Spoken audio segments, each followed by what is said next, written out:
The sun has set and twilight is here. So that means dark mode is enabled. Welcome to Scary Bedtime Stories with Goobie. Today, our story is The Island in Space.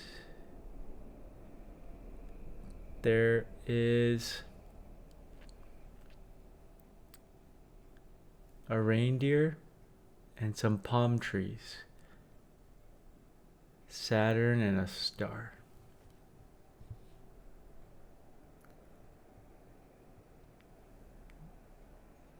You might think that reindeers and palm trees are an interesting combination.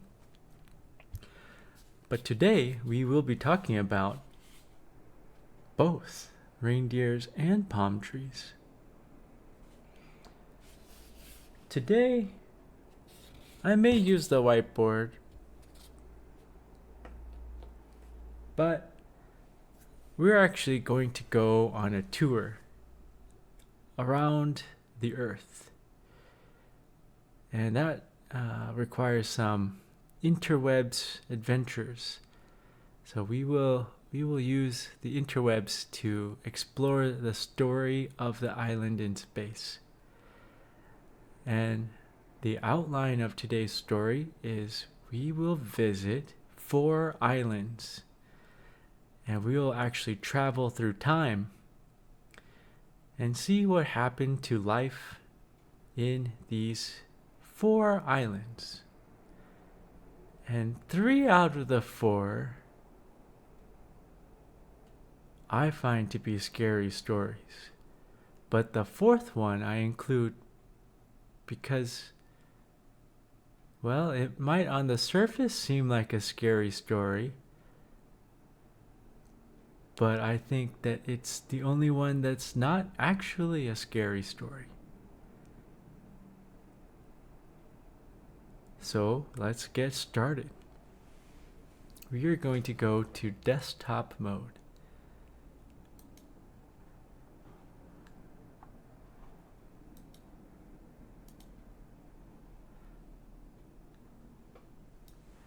Here is our beautiful planet Earth.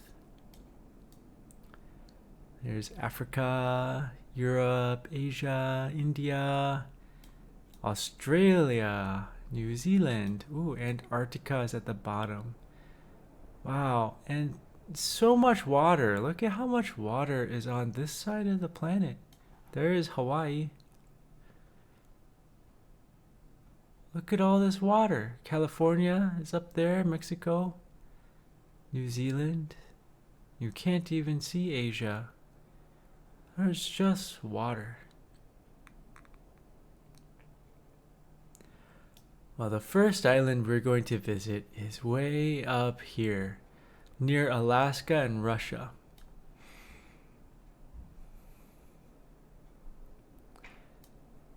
Here's Alaska. North Pole is up here. There's a polar ice cap that's up here that is melting. The thickness of the ice sheet is decreasing every year. Well, it goes up and down with the winter and summer, but consistently it is melting. But that's not the subject of today's story. That could be a different story. We're going to visit this island. This long strip of land called St. Matthew's Island. You can see in the satellite picture that it just looks like it's covered in snow and some grass. Here's the 3D view. Let's see if there's any interesting topography to this island. Well, it looks relatively flat with some beaches and some lakes. Maybe some cliffs and mountains.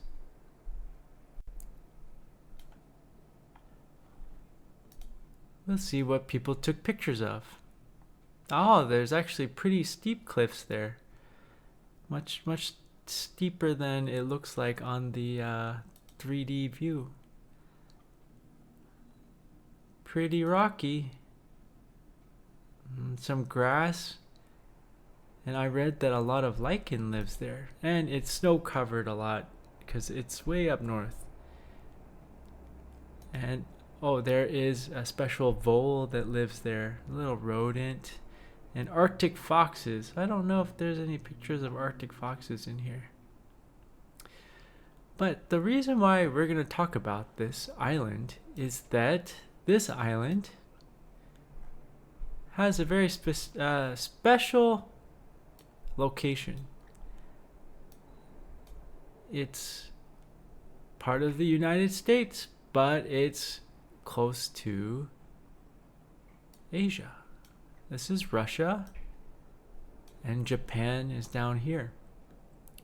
And in World War II, the United States stationed some men, a small group of men, on this island. I don't know what they were doing there. I don't know if it was some kind of radar installation or something. I don't know. But they had some men there. And because it's so far away from all the other parts of Alaska, it's by itself really out here. And there was no town. Nobody lives there except for now these military men. What the U.S. military did was they brought over 29 reindeer. They brought them over on a barge, and the reason why they did that was because this island doesn't have much food. And the men who were stationed there just had the food that was brought in by ship. And so the military thought it would be a good idea to bring some reindeer over from some other place nearby on a barge and let them run around on the island because there's grass and lichen. And this would be a backup food supply for the soldiers. And the soldiers could shoot the reindeer and eat them if they had problems with food supply coming in by ship. So in 1940 something, we can look up the exact date.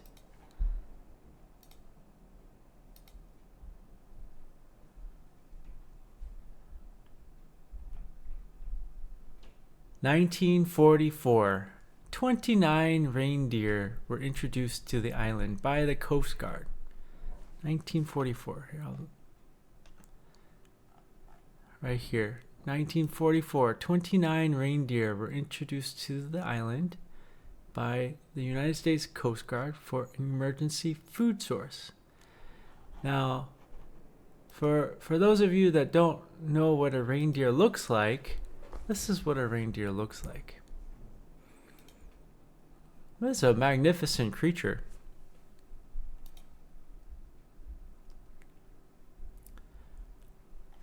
This is what Santa uses to pull the sleigh across the sky. Like 12 of these reindeer.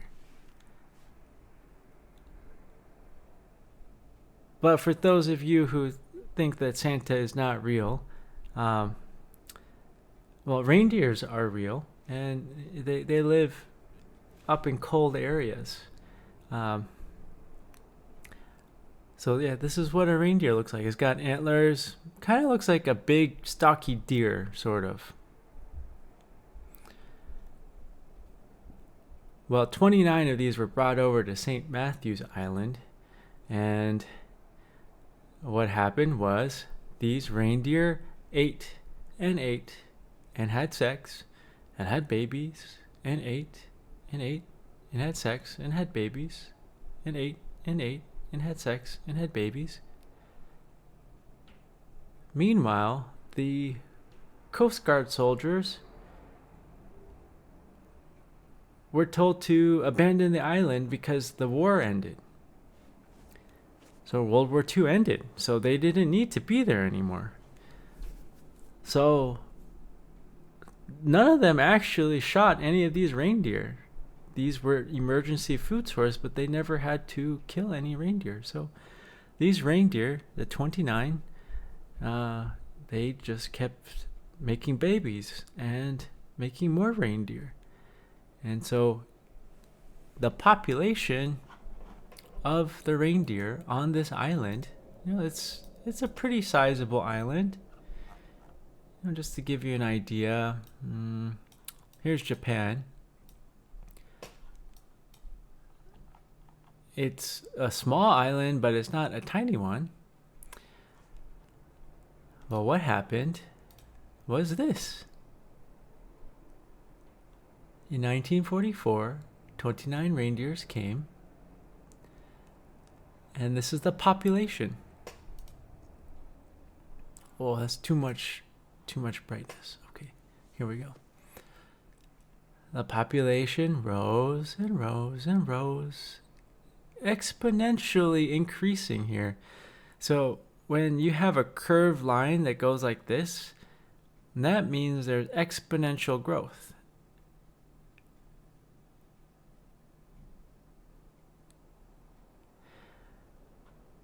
And that's because two reindeer, they make more than two reindeer babies, like 3 or 4. And then those 3 or 4 reindeer babies, they make more than 2 reindeer babies, maybe 3 or 4. And then those reindeer babies make more than 2 reindeer babies. And then all of a sudden you have 6,000 reindeer. 6,000 reindeer from 29. And that's in 1963. Yeah, 63. A scientist came to the island just to check out what was happening and saw that the island was covered in reindeer. A ton of reindeer just walking around, eating the lichen and making more reindeer babies. A huge herd. This is what a herd looks like. This is not a photo of St. Matthew's Island, but this is a photo of a lot of reindeer. That's a lot of reindeer.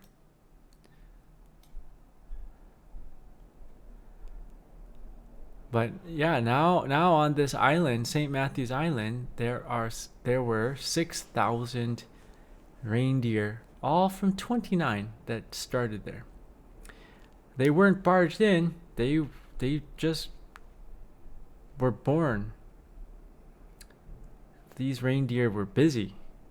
It was business time.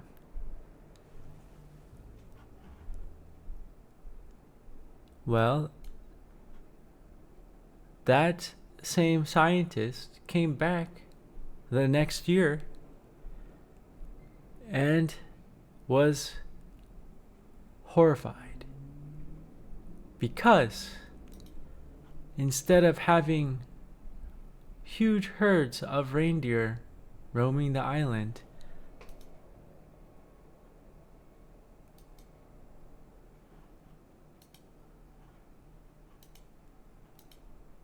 the scientists found this instead.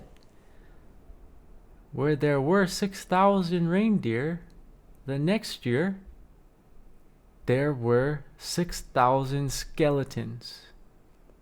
Like this. This is a reindeer skeleton. That's a spine, by the way, and a rib cage, and some remaining fur. And the jaw. The jaw is on the left. Over here. So the scientists said, what happened to these reindeer? Are there any still alive? And so he walked around the island, and he did find some alive. So he recorded 42 reindeer. This was on a subsequent return visit. But of those 42 reindeer, only one male was alive, and 41 were female, and the male was sick. So they were not able to make babies anymore. And once those female reindeer died, all the reindeer were gone.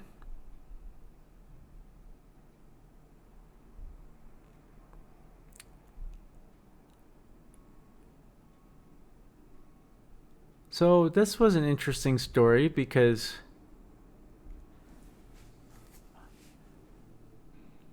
the reindeer seemed to be doing really well for a while, for about 20 years or so. Let's see, 1944 until 1963. Yeah, 19 years. Is that right? 19, yeah, about 20 years. 20 years, they went from 29 animals, 29 reindeer to 6,000. That's a huge increase. But then 1 year later, they're down to 42, and then they're dead. They're gone.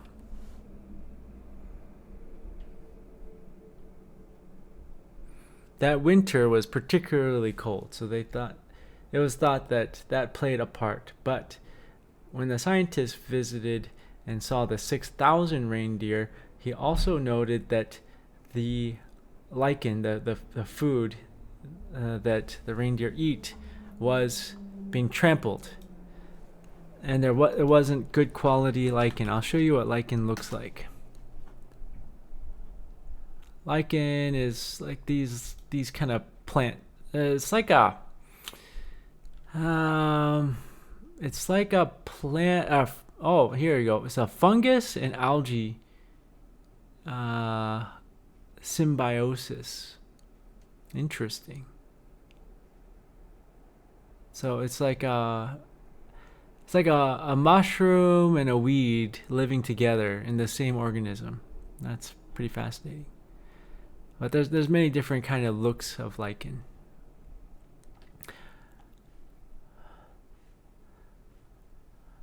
So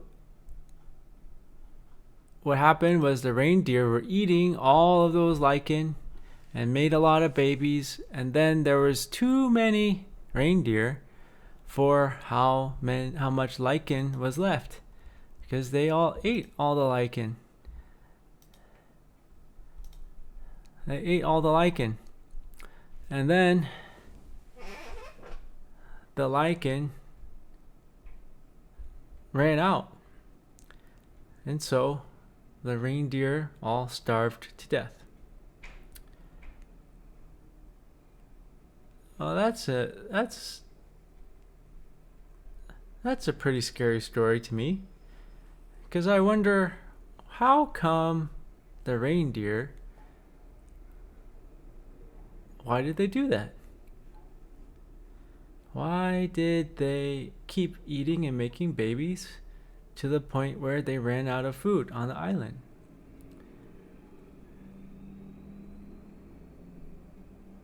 I wonder, like, is there some kind of like internal regulation of an animal saying, "Oh, hey, there's not that much food. Maybe we shouldn't make as many babies." Well, it didn't seem like there was here. It seemed like it's just hit the gas pedal. hit the gas pedal all the way down to the ground and let us eat and make babies. Until that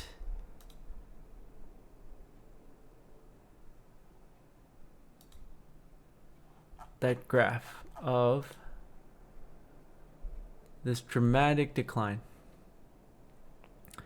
So was there a way for the reindeer to avoid this? I don't know. I don't think so. This is called overshoot. That is the scientific term, or the name that people have come up for when this happens, because this is not the only time it's happened. It's happened many times. This is called overshoot. That means that there are too many reindeer for how much food that they had in that area. And this is an island, so they couldn't swim to another island because reindeer can't swim across the ocean that far. This is really far from any other islands. So this is called overshoot.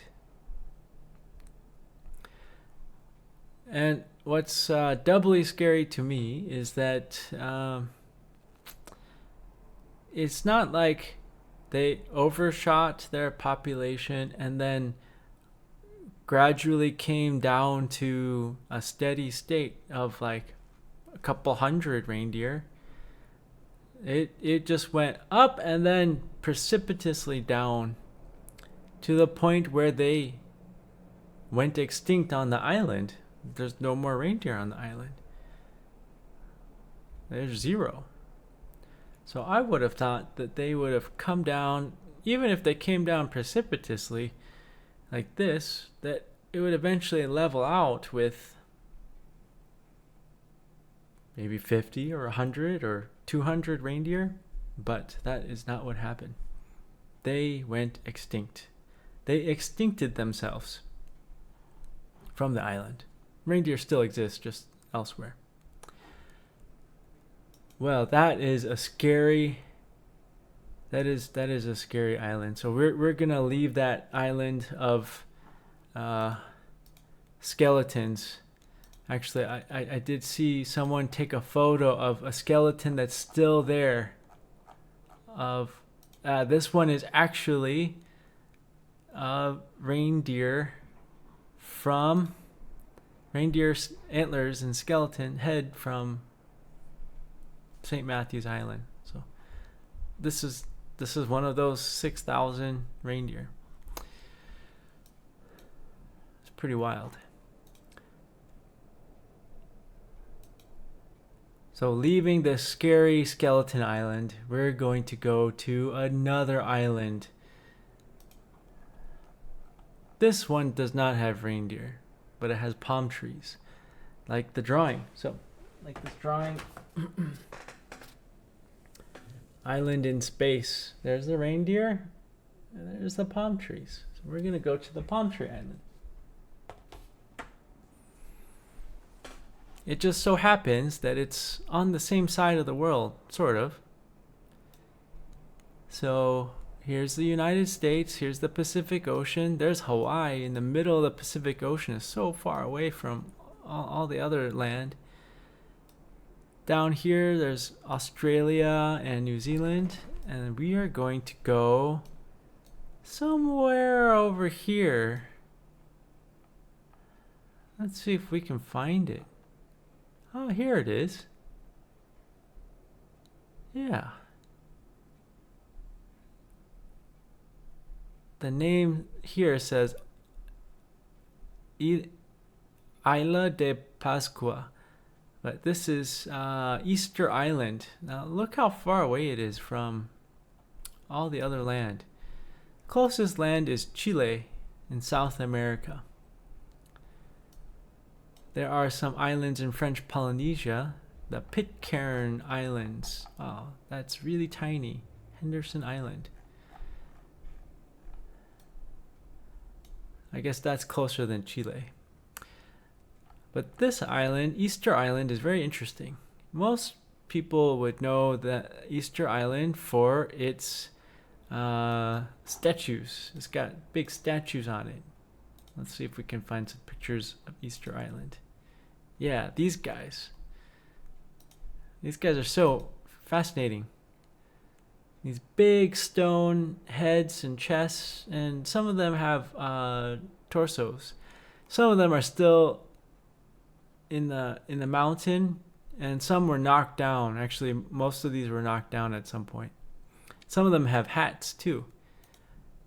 But we're gonna go to this island. Now this island is pretty interesting. This one we have to go farther back in time. Because what happened was, so here's New Zealand and Australia, and here's the Polynesian islands, Fiji, Samoa, Bora Bora, Tahiti. There's all these islands here, and there are Polynesians who lived here, and they were very good at sailing.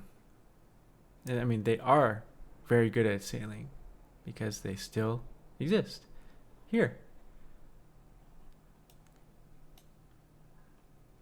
They're able, back then, this was before GPS, they were able to use the stars and the migration of birds to figure out where other land was far across the ocean. And they were able to make it to Hawaii, which is way up here, as well as Easter Island.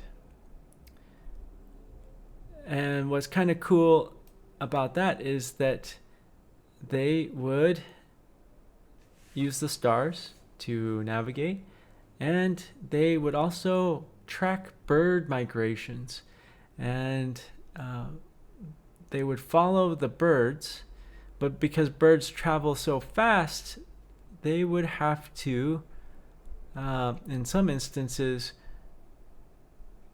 go out in the direction that the birds went the year before, but go farther and try to catch the birds and see which way they're going, and then go as far as they can, but then come back to the starting place, and then the next year set out a little earlier and then sail to the last point they were at and look for the birds and see where the birds are going and follow them, because the birds go to land to nest or eat food. Well, somehow these Polynesians found Easter Island, which is right here. And it's now known that Easter Island people have some Native American blood from South America in them. So that means that the people that sailed to Easter Island also sailed to South America and came back.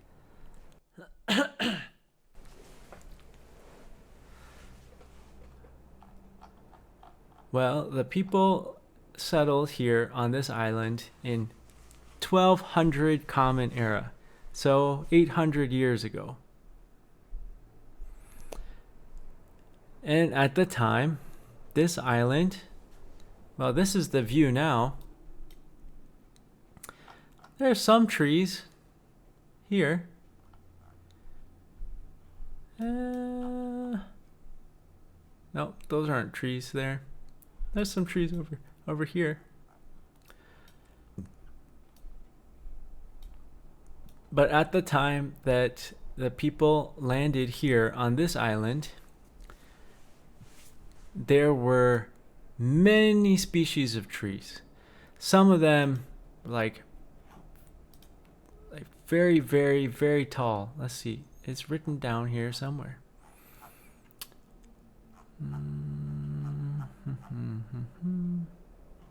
Some, at least 3 species, grew up to 15 meters or 49 feet or 50 feet tall. That's like a 5-story building. There were at least 3 species that grew up to 5 stories tall. But there were many species of trees, and there were many species of birds that lived on the land. Not the seabirds that migrate, but land birds that stay on the island. Well, over time, the people that landed here in 1200, they started cutting down the trees and planting sweet potatoes, which they really liked a lot. And either intentionally or unintentionally, some rats came with them on the ship, the canoe sailing ship. And the rats started wreaking havoc with the trees by eating all the seeds and the nuts. And so between the rats eating a lot of the seeds and nuts from the trees and the people cutting them down for making shelter, and then for clearing out land to grow potatoes, sweet potatoes, and other foods, well, all of the big trees were cut down. And these people, they made these giant statues all over the island. But around the time when it's thought that around the time that when the trees, most of them were cut down, they weren't able to fish as well anymore because they didn't have trees to build canoes that were seaworthy. So there was less fish remains when people go back and look at the archaeology of the place around that time, around the 1600s. And that's when the stone statues stopped being made, and actually people were starting to topple them over. They were toppling them over. So that is around 1600. Now, there was a theory that there were many thousands of people around that time. But it looks like that theory has been proven false by multiple different scientific studies where they looked at genetic diversity and also looking at farming plots. And it's thought that even though the trees were being cut down and going extinct, and the birds, they all disappeared, all the land birds disappeared, every single land bird disappeared, they went extinct. Even though that happened, the population was steadily growing slowly, and the population of islanders did not collapse until dun dun dun, the arrival of Westerners. The arrival of Westerners documented about 2,000 to 3,000 islanders at that time. And there were still some trees, but the big ones were all gone. The islanders had knocked down their statues. And the Westerners came, and with the Westerners came smallpox and other diseases, and slave raiders. There were people coming to try to find slaves to work on plantations back in South America. So between the diseases that these islanders were not exposed to before, but now were, so they weren't immune, between that killing off the islanders and the slave traders coming, the population of islanders went from 2,000 to 3,000 down to a low of 36 individuals. 36 individuals on this island. So this is a curious story. This is a curious story because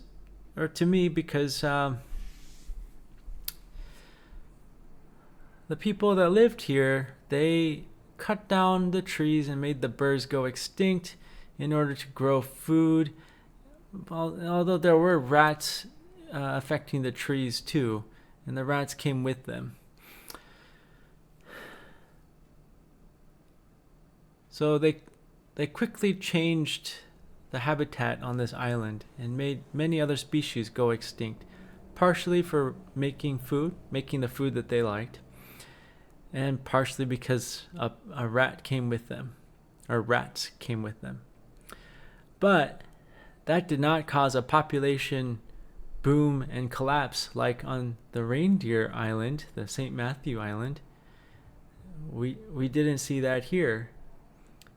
What caused the population collapse on this island was meeting Westerners.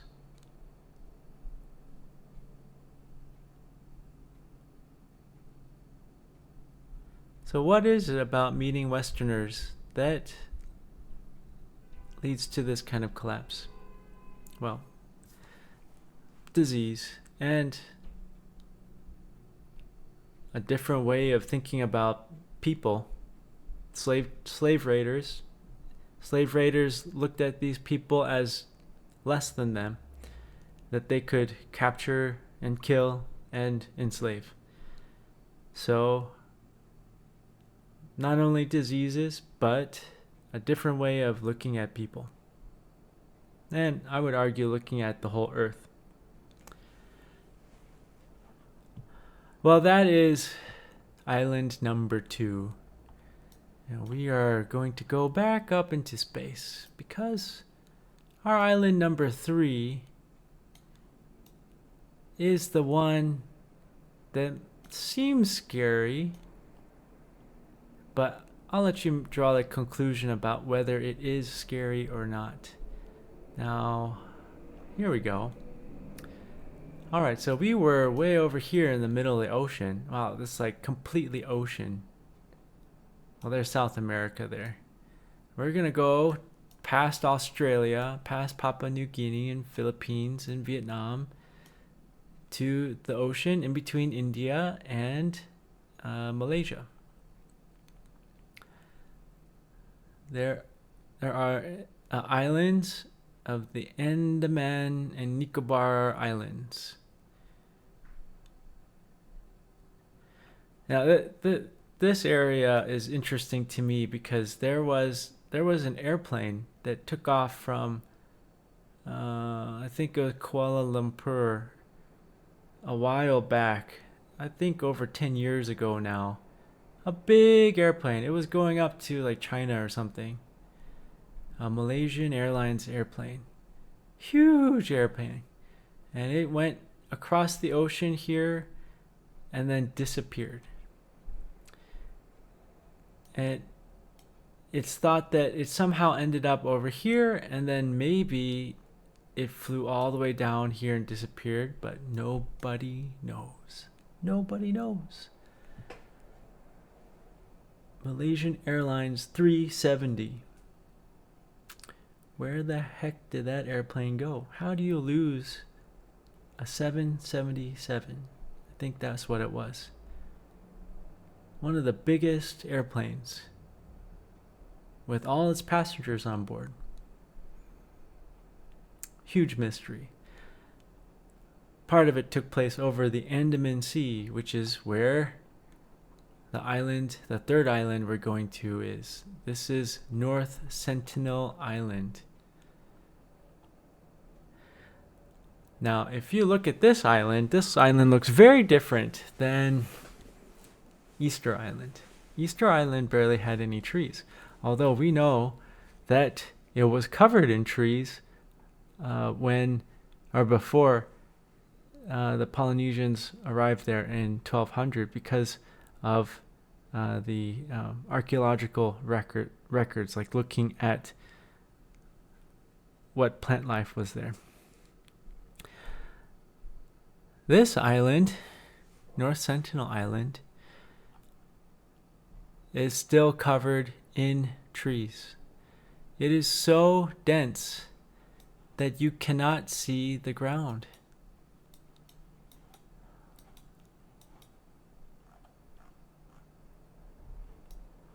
It almost just looks almost uniform from space.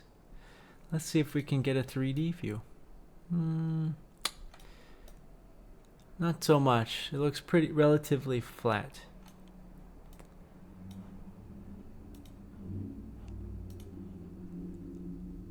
It's got coral reefs. Interestingly, some of these coral reefs were uplifted after the big earthquake that happened that caused a tsunami. I think like a decade ago. It actually lifted up this whole island some, and so the coral reefs that were underwater are now above water, and those coral reefs dried out. Not all of them, but some of them. And I think that's like these guys here. I'm not 100% sure, but I think that that's what this is uplifted coral reefs because the earth actually shifted so much from that earthquake. But this island, you might think, well, Goobie, what are we going to talk about this island? It looks like a small island in the middle of the ocean. Just got a bunch of trees. There couldn't possibly be people living there. But there is. There have been people living here for a very, very, very, very, very long time. I was trying to find where I saw how long they've been living there. Let's find out. North Sentinel Island inhabited years ago. Let's see. 60,000 years ago. Holy smokes. 60,000 years? Wow, okay. So, we on the first island, the reindeer arrived on 1944 and died out by 1968 or something like that. Like 20 years. On Easter Island, people arrived in 1200 Common Era, and they declined to, or they went up to 2,000 to 3,000 by the 1700s, so 500 years later. But on contact with Western civilization, they were almost completely wiped out to 36 individuals in the 1800s, I believe. Now, there are the Sentinelese, that's the name of the people that live here, that have been living on this island for 60,000 years. That is so many years. That's before this way of living, the Ticker way, the agriculture, the type of agriculture that we practice. That's before that took off in Mesopotamia. This 60,000 years ago, that was before humans entered into North America and South America. This is before Easter Island. Way before that. And yet, people have been living there, and there's still trees. So many trees, in fact, that you can't see the ground from the satellite. Even up to the coast. You can see some beaches. Oh, there's some walking paths. You can see some walking paths. Let's see. Let's see if we can find any structures.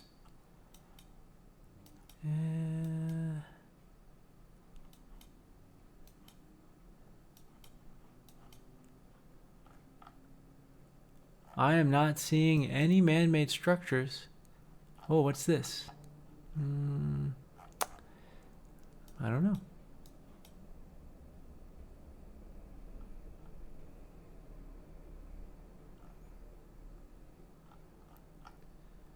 I don't see any signs of human inhabitation on North Sentinel Island. Yet, there's been people living here for 60,000 years. And people have tried to contact the Sentinelese, but every time the Sentinelese make it very clear that they do not want to interact with other people. Government officials, if they come in a boat or a helicopter, their boat and helicopter get arrows shot at it and rocks thrown at it. Fishermen that accidentally crash and shipwreck on the coral reefs out here, well, they either get murdered or attacked to the point where they have to be rescued by the Navy.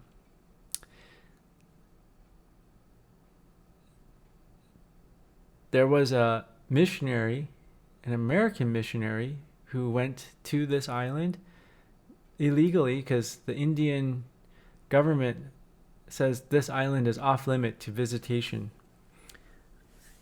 because the islanders, the Sentinelese, they don't want anyone to visit. Plus, they don't have immunity to all the diseases that we have in our communities. So they would get very sick if somebody goes there. But some American missionary illegally paid his way into convincing some fishing boats to drop him off on the island. And he was promptly murdered. So, the people on this island are a little bit of a mystery. It's thought that there's between 50 and 200 or 300 people living there. And when people drive by on the boat or sail by, they can see that these people, they are pretty much naked, and they have bows and spears and daggers. And the few people that have set foot on the island said that the makeshift houses that they live in are made of wood and leaves for the roof to let the rain run down the side. And there's lots of shells, roasted shells. So they use fire to eat shellfish. And there are some pigs on the island, boars. And so it's thought that these people, the Sentinelese, survive off of eating food from the ocean, the coral reefs, and the forest. But there is no cutting down the trees to grow particular foods. As you can see, this island is completely covered with trees. I'd be curious if we look at the neighboring island. So this island has civilization, and you can see some forest here, but you can see a lot's been cut down for cities and villages and farms. Here's some homes. There's some farms here.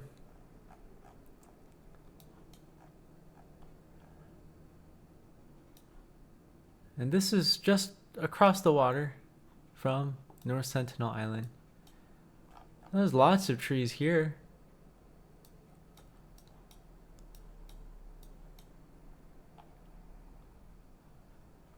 But around the cities, the trees are cut down for food, for growing food. Well, while North Sentinel Island is scary in that the people there, they don't want any visitors, and they mean business. If somebody comes, they get killed. So while it is scary in that way, I think it's really neat that they've lived there for 60,000 years, and their population didn't have a boom and collapse like the reindeer, and they didn't cut down all their trees and make their trees go extinct like on Easter Island. And somehow they've fended off Western civilization and our way of life to preserve their own. It would be ironic if all the Westerners died out because of the way we're living, but then somehow the Sentinel survive with their spears and bows and arrows.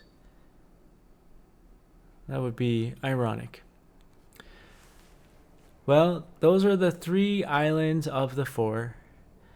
And I just wanted to talk about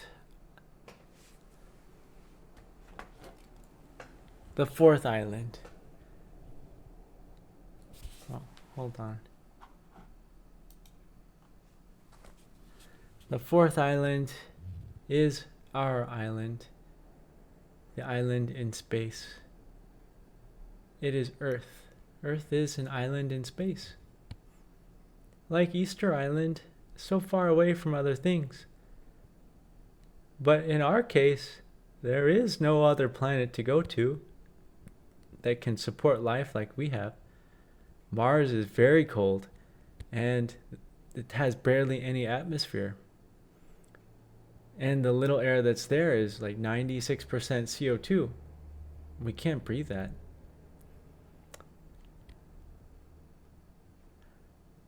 There's no liquid water on the surface anymore on Mars.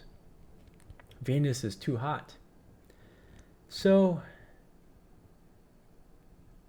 we live on an island that's going through space. But it's a really cool island.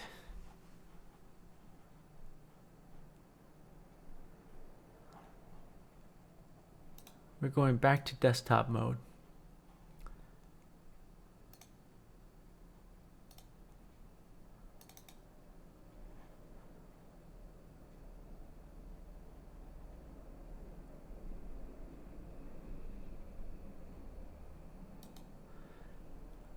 This is footage from the International Space Station that is available for everybody.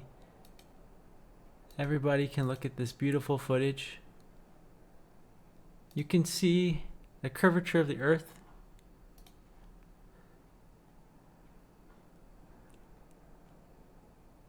You can see the atmosphere that we have, and the water and the land. I think this is over the rainforest, Amazon rainforest, which is being cut down.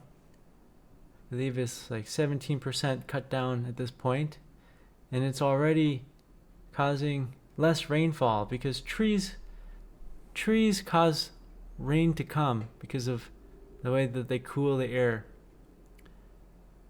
They cause condensation. So when you cut down the trees, less rain falls down.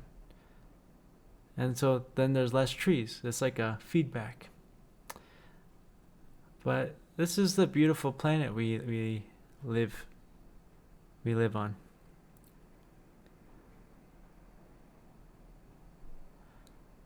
And I was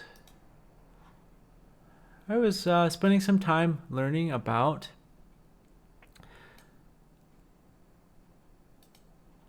what's happening to the island we live on, Earth.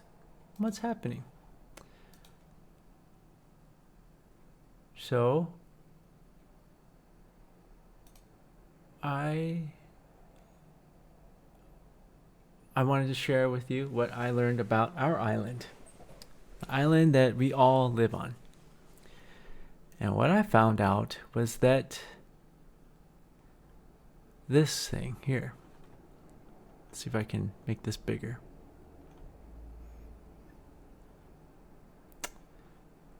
Okay. Yeah, here.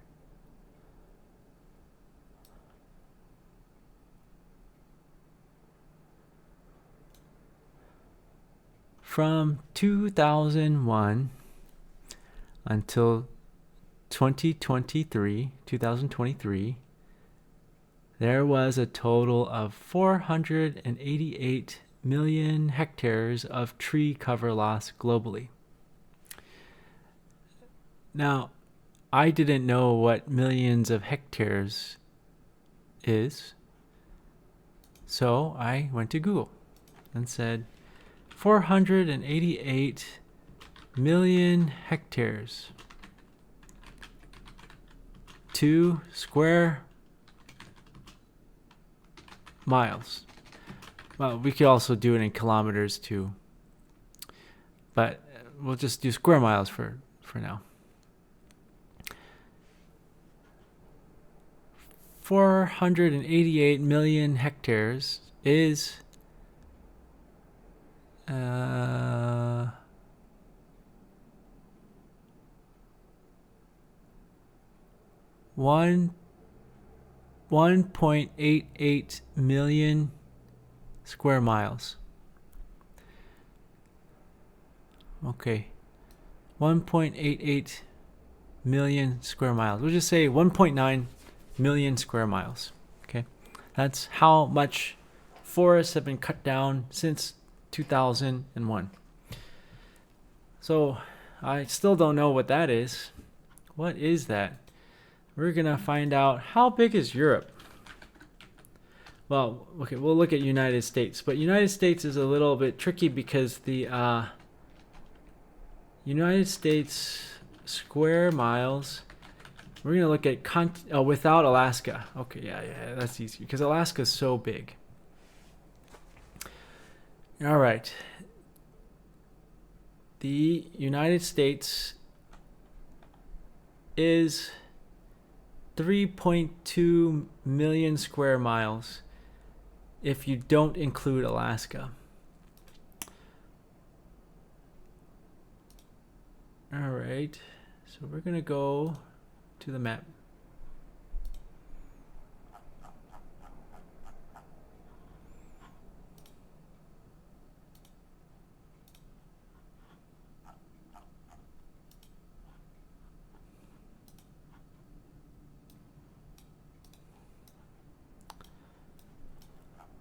We're zooming out. Here's the United States without Alaska. Alaska is actually very big. It's a very, very, very big state. But if you don't include Alaska or Hawaii, Hawaii's not that big. If you just include the 48 states of the United States, that's here from south of Canada and north of Mexico. That is 3.2 million square miles.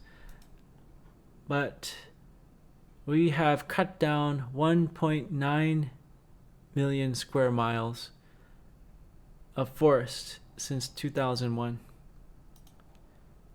So what is that? 1.9 divided by 3.2. 60%. 3.2. Oh, 3.1. Oh, okay, 3.1. Here, we're gonna be exact. 1.88 divided by 3.11. 60%. So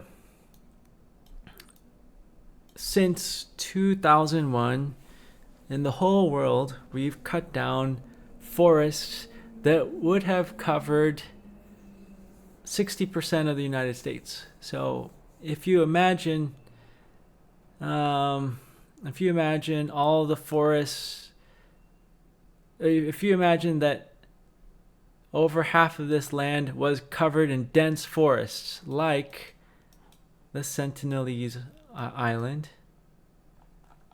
so that North Sentinel Island is covered in forest, pretty much from the ocean in, it's all forest.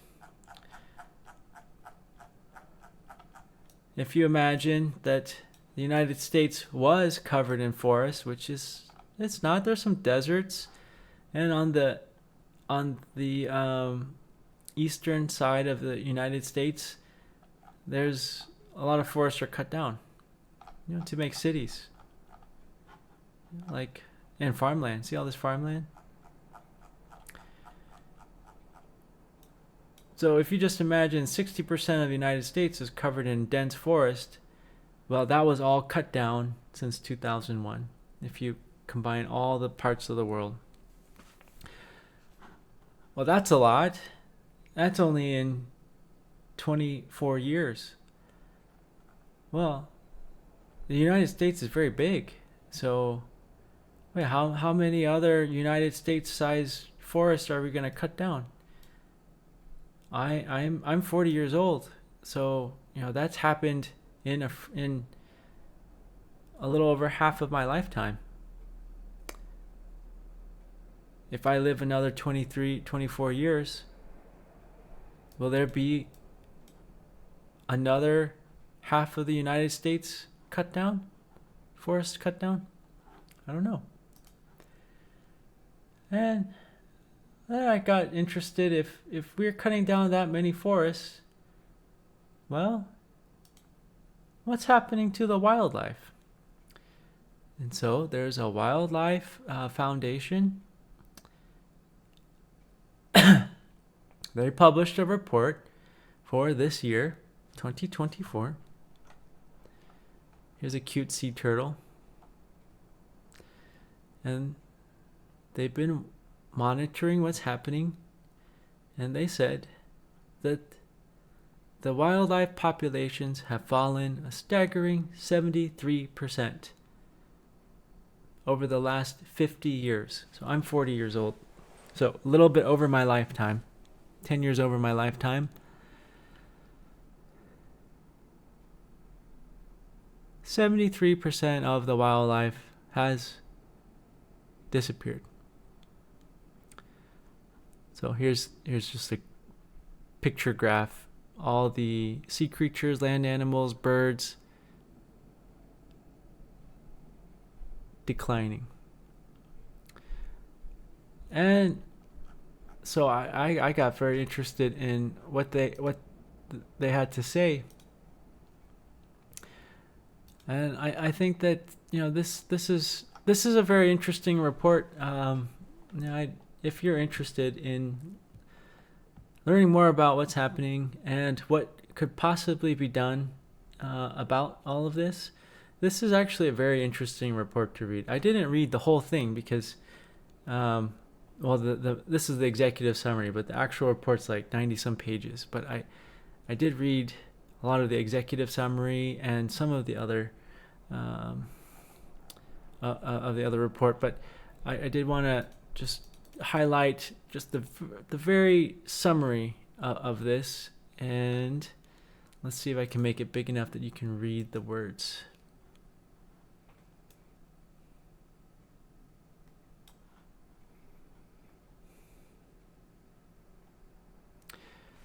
Yeah, they said, so over the past 50 years, wildlife populations have shrunk 73%.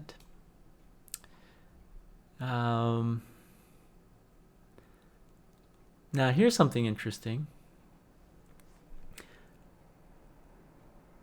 The of the different regions on the planet, Latin America and the Caribbean had the fastest decline of 95% decrease in wildlife, a concerning 95%. And then followed by Africa and Asia and the Pacific at 76 and 60%.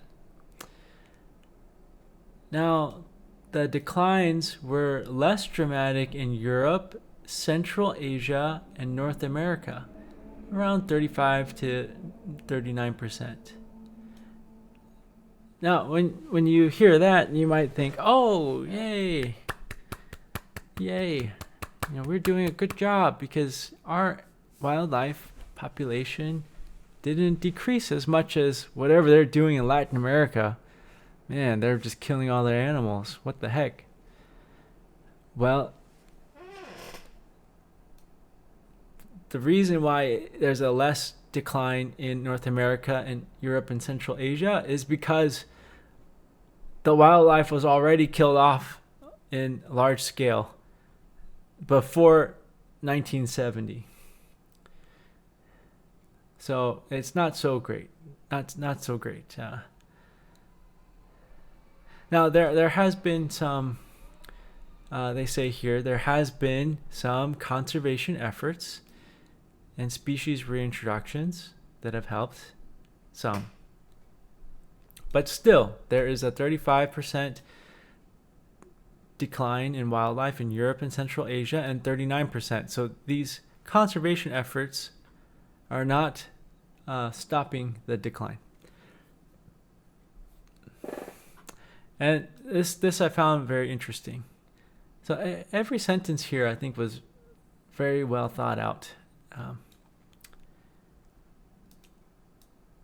Habitat degradation and loss, driven primarily by our food system, is the most reported threat in each region. Following that is overexploitation and invasive species and disease. But the number one threat is our food system. So, I talked about a video about the takers and how the takers' way of growing food ends up killing the trees and then the animals and insects, and the way of thinking about other life forms ends up killing fishies too.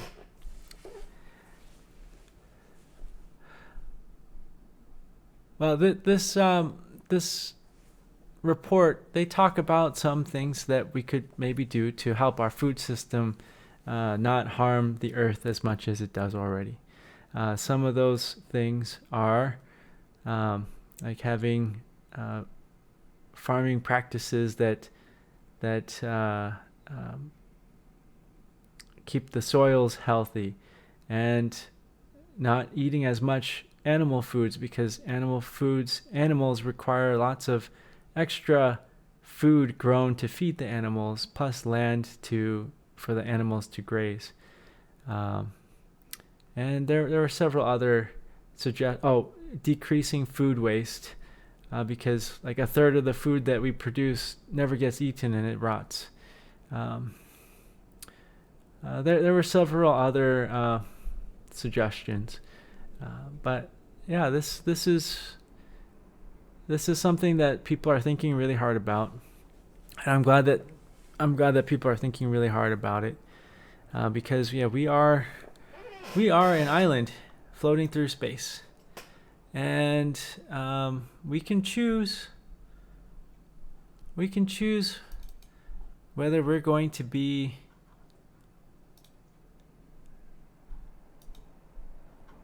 we are an island floating through space, and we can choose whether we're going to be the Easter Island, where exposure to the Western way of living decimated the islanders, but the islanders had already made extinct the trees and all the land birds. We could live like that, or we could live like the reindeer on St. Matthew's Island and just eat and consume and keep making reindeer babies until there's no food left anymore, and one bad winter wipes out everybody. Literally everybody, all the reindeer. Or we could choose to live like the North Sentinelese, North Sentinel Island Sentinelese. But that seems like a kind of special case. But they didn't cut down their trees, and they did not have a population boom like the reindeers. And they've been there for 60,000 years. Well, I hope that we can be on this beautiful island in space for another 60,000 years. But I think it's going to require some changes, major changes to the way we think about ourselves and the planet, and how we get our food. how we treat other animals and life forms, whether they are our food or not our food.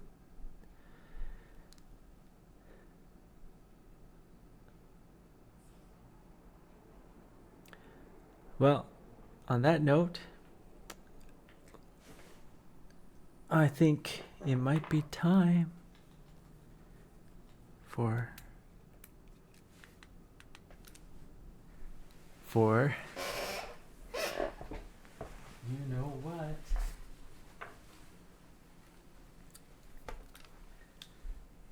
She's already anticipating.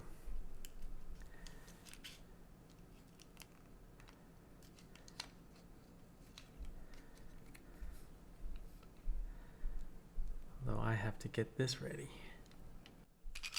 Whoops.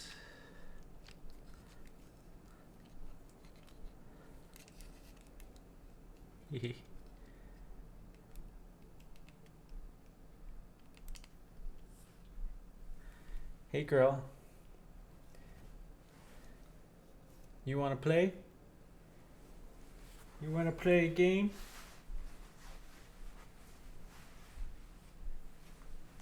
You want to play a game?